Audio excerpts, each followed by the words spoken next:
So you're interested in collagen and all the potential benefits that that might have for your body and your health. But you're asking yourself, well, what is the best source of collagen to supplement? And I can't answer that for you, but I can definitively tell you the cheapest and most practical way to supplement collagen if you're a person who already eats some meat. And that is to make your own bone broth from scratch with the bones that you already have because you already eat meat. So let's get right into it. Step one is to grab your bag of bones from the freezer.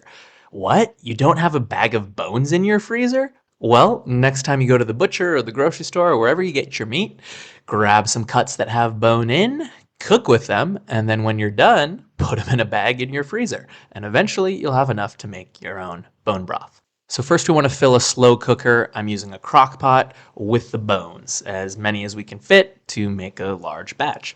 I'm eating some sort of bone-in cut several times a week, but definitely not every day. And I find that roughly every 2 to 3 months, my bag is basically full and I'm ready to make another batch of bone broth. And if I make one glass of it a day, I pretty much never run out and it costs me literally nothing. Once the slow cooker is full of bones, then I like to add some salt. And I like to be pretty generous here because I think it makes it taste really good. But you do you, just salt it to taste. I mean, don't taste it right now, actually. It's just cold bones right now. It's not actually bone broth yet, so definitely don't taste it yet.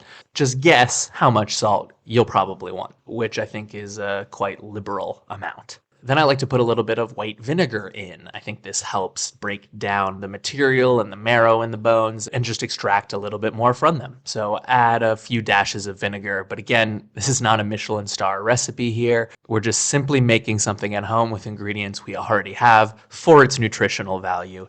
We're not trying to impress anyone with our fanciness.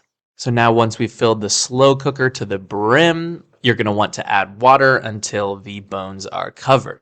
You can add cold or room temperature water if you want, but it'll just obviously take longer to cook. So I prefer to boil the water in a kettle ahead of time and then just pour it in while it's already hot. Now that you've added the water, simply return the lid on the slow cooker and wait. I usually like to leave this going for about 2 days or 48 hours. Ooh, look at that delicious witch's brew going on there. So when you check on this about halfway through, you'll probably realize that some of the water has evaporated because you've been boiling it for 24 hours, silly. So if that's the case, add some more water to make sure the bones are still covered, and then let it keep doing its thing. Finally, once you've cooked it for about 2 days, you'll want to turn off the heat and then allow it to cool. Depending on your slow cooker, it might take a different amount of time, but usually like 3 to 4 hours after I've turned off the heat, it's down to a temperature where I can like touch the bones without burning my fingers. So now we're ready to actually filter out the bone broth from the bones, which is definitely the messiest and most time-consuming part of all this.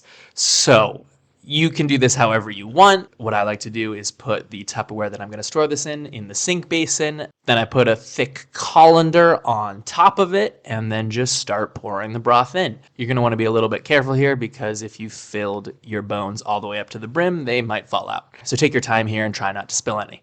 Eventually, you'll probably find that you can't tilt the pot anymore without the bones starting to fall out. So at that point, I like to take a bunch of them out with my hand and then just chuck them in the trash. Then when there's less bones in there, I can finally tip over the entire bowl and just let the bones fall out, getting every last drop of the bone broth into the colander and into my Tupperware. In this case, as you can see, I filled up the first one and then had to put the rest in a second Tupperware afterwards.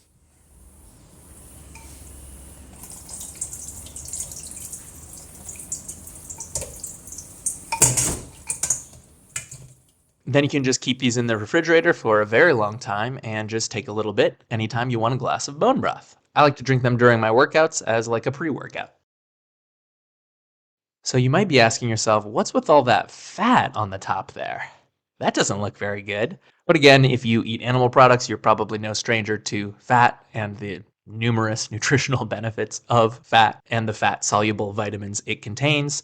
I am of the opinion that it's best to not waste parts of our food that we can consume and that are super nutritious. And so I leave the fat in. It gives me more energy and it gives me all of those fat-soluble vitamins like A, E, K, and D, which they've already filtered out for you in the collagen peptide supplements that you can buy on the market. So I think it's a win-win, and also the fat tastes goddamn delicious. So you'll know that you got a good batch when the layer under the fat is really, really jiggly, like jello. That's because, of course, it's literally just gelatin, which has a shit ton of collagen in it. So if it's nice and jiggly, you probably cooked it for long enough, used enough vinegar, and used enough bones. If it's pretty runny, then you probably just didn't get a very strong batch. And try again next time.